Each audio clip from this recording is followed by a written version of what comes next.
Hey guys, welcome back to our channel. My name is Faizan. अगर आप मेरे को जानते हो तो बहुत अच्छी बात है, अगर नहीं जानते 2 मिनट आगे चैनल को सब्सक्राइब करो, आप मेरे को जान जाओगे। फिलहाल मैं हूँ एक इंटरनेशनल स्टूडेंट कनाडा के अंदर, और मुझे यहाँ पे 1 महीना लगभग ऑलमोस्ट हो चुका है।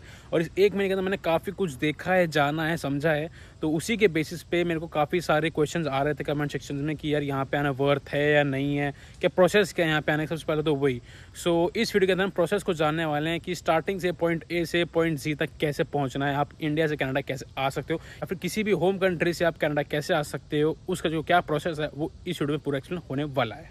अब यार मैं कोई कंसल्टेंट वगैरह नहीं हूँ या फिर कोई गवर्नमेंट ऑथराइज पर्सन नहीं हूँ इन बातों को करने के लिए, बट क्योंकि मैंने ये चीज़ खुद करी है, मेरा पर्सनल एक्सपीरियंस है, तो मैं आपके साथ वो शेयर करने वाला हूँ, अपना POV शेयर करने वाला हूँ। तो इसको एज अ एडवाइस लेके चलना और अपनी रिसर्च प्रॉपरली खुद से भी करना।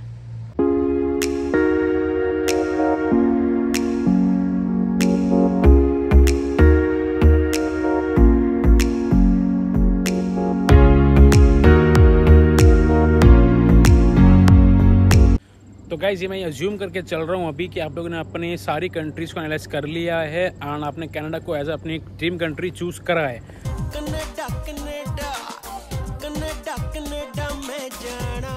अब क्यों करा है वो आपके ऊपर है, आपकी प्रेफरेंस है, कौन सा कोर्स करना है, कौन से प्रोविंस में जाना है, ये सबकी अपनी पर्सनल प्रेफरेंसेस हो सकती हैं डिपेंडिंग अपॉन द गोल्स। तो I am not gonna dig into that, ठीक है। हाँ, तू डिस्टर्ब कर ले पहले मेरे को, आजा, चढ़ जा जोर से।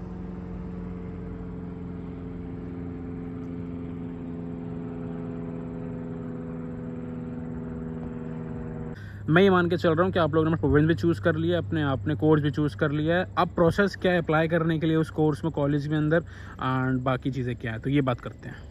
Now because you are coming to a country जहाँ पे इंग्लिश ज़्यादा बोली जाती है, मेजरली बोली जाती है इंग्लिश एंड फ्रेंच बोथ, तो आपको इंग्लिश प्रोफिशिएंसी टेस्ट देना बहुत ज़्यादा ज़रूरी होता है, जिसको हम आइल्स कहते हैं। तो आइल्स आपको देना पड़ेगा इंडिया के अंदर, जिसकी कॉस्ट लगभग 16-17 हज़ार रुपये की आती है। एक या दो दिन का टेस्ट होता है वो। एक दिन आपका रीडिंग, लिसनिंग, राइटिंग होगा और एक दिन आपका स्पीकिंग होगा अलग से। तो चारों मॉड्यूल्स में आपको बैंड स्कोर करने होता है आउट ऑफ 9। जो अच्छा स्कोर मानता है वो 7 अबव माना जाता है, और जो मिनिमम होता है वो 6 होता है। अभी मिनिमम क्राइटेरिया हटा दिया गया है, बट स्टिल आप प्रेफर करना कि आप 7 से अबव ही लेकर आओ। एंड इसके लिए पढ़ाई लिखाई अच्छे से करनी पड़ती है, प्रिपेयर करना पड़ता है। पढ़ाई लिखाई में ध्यान लगाओ, IAS बनो और देश को संभालो, लेकिन नहीं। अब आपने आइल्स दे दिया है, आपके बढ़िया से बैंड्स आ गए हैं, तो the next process is apply to the college with the specific course. उसके लिए आपको अपने सारे एजुकेशनल बैकग्राउंड, आपकी जितनी भी एकेडमिक रिकॉर्ड्स हैं उस सबको कलेक्ट करना है। 10, 12 डिग्री जो कॉलेज से करी है उसका मार्कशीट वगैरह, उस सारी चीज़ें आपको कलेक्ट करनी है। फिर उनको आपको ऑनलाइन सबमिट करना है कॉलेज के पोर्टल पे। कैसे सबमिट करना है वो आप या गूगल पे, यूट्यूब पे सर्च कर लेना कि what is the process to go and search and everything like that. वो सब कुछ बहुत ईजी है, हो जाता है। कॉलेज की डायरेक्ट वेबसाइट पर भी हो जाता है, या फिर किसी कंसल्ट को कंसल्ट करते हो उससे भी हो जाता है। अब क्योंकि आपने अप्लाई कर दिया है, तो अप्लाई करने के लगभग 2 से 3 या 4 हफ्ते तो कॉलेज लेता है ये रिप्लाई देने के लिए। तो ये जो वक्त है बीच के, इसको बिल्कुल भी वेस्ट नहीं करना है, बिल्कुल भी ज़ाया नहीं करना है। यहाँ पे अपना SOP लिखना स्टार्ट करना, that is statement of purpose. This is document required for the visa filing.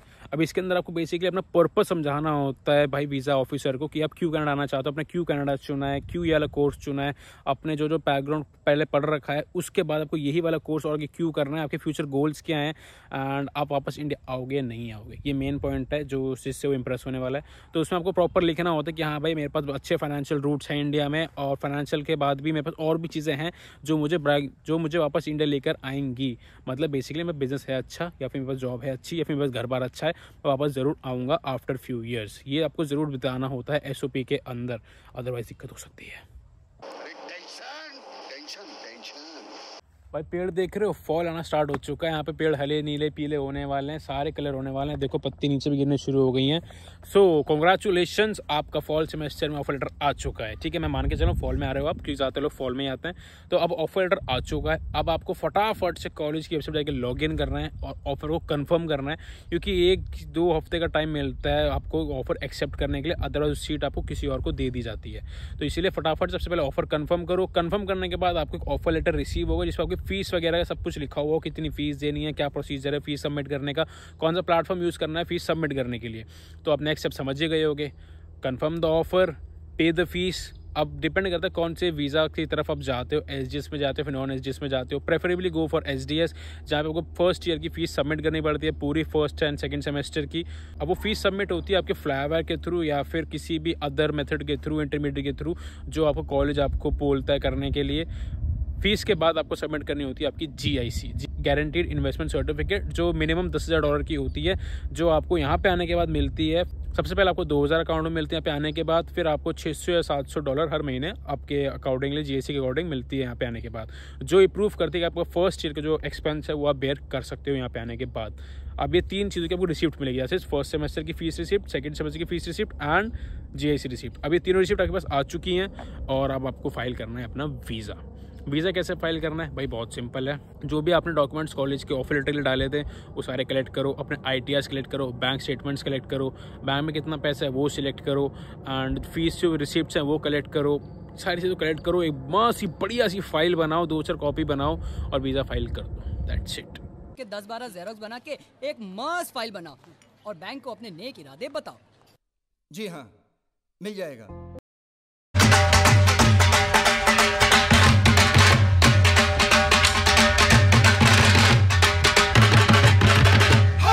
जब वीज़ा फाइल करते हो तो आपके पास चॉइस होती है कि आप मेडिकल पहले भी दे सकते हो, बाद में भी दे सकते हो। पहले दे दोगे तो आपको एक प्रोसेस जल्दी हो जाएगा, बाद में दोगे तो उसके लिए आपको 2 दिन का हॉल्ट मिल जाएगा, फिर थोड़ा सा प्रोसेस 1 हफ्ता लेट हो सकता है। तो अपने वीज़ा जब फाइल कर दोगे आपको IRCTC की वेबसाइट पर अपडेट्स मिलते रहेंगे कि आपको नेक्स्ट स्टेप क्या है और आपको क्या अपडेट देना है। वो आपको बायोमेट्रिक के लिए बुलाएंगे एक दिन आपको मेडिकल के लिए बुलाएंगे। अगर आपने नहीं करा हुआ होगा तो उसकी रिपोर्ट आपको नहीं मिलती, वो डायरेक्ट एम्बेसी पे जाती है। यार I am loving this colour, इसीलिए मैं यहाँ पे आ गया हूँ इसी के नीचे शूट करने के लिए। एंड अब मैं मान के चल रहा हूँ कि वीज़ा आ चुका है, सो कॉन्ग्रेचुलेशन। अब काउंटडाउन स्टार्ट हो चुका है, टिकट बुक करो, शॉपिंग स्टार्ट करो, बढ़िया बढ़िया बाहर का खाना खाओ, घर का खाना खाओ कि यहाँ पे आकर मिस करने वाले हो। बाहर जाओ तो मोमोज खाओ, लाल चटनी में डुबो कि भाई मुँह पानी आ गया यार। तो शोरमा वगैरह खाओ, बाहर का खाना खाओ, घर का खाना खाओ, घर वालों के साथ टाइम स्पेंड करो, दोस्तों के साथ ट्रिप्स पे जाओ, फटाफट सारी चीज़ें निपटा लो, ठीक है। एंड बेसिकली शॉपिंग करनी भाई आपके वीज़ा आने के बाद, और फिर काउंटडाउन स्टार्ट और यहाँ पे फिर आ जाओ मेहनत करने के लिए। बाई चांस अगर वीज़ा नहीं मिलता है तो डोंट वरी, उसमें रीज़न गिवन होती है कि भाई क्यों नहीं दिया गया, क्या रीज़न था, किस वजह से आपको रिजेक्ट करा गया है। तो बेसिकली वो यही होती है कि उनको ये नहीं लगता कि आप इंडिया वापस आओगे, तो थोड़ा SOP में चेंजेस करो एंड दोबारा अप्लाई करो, फिर जल्दी से मिल सकता है।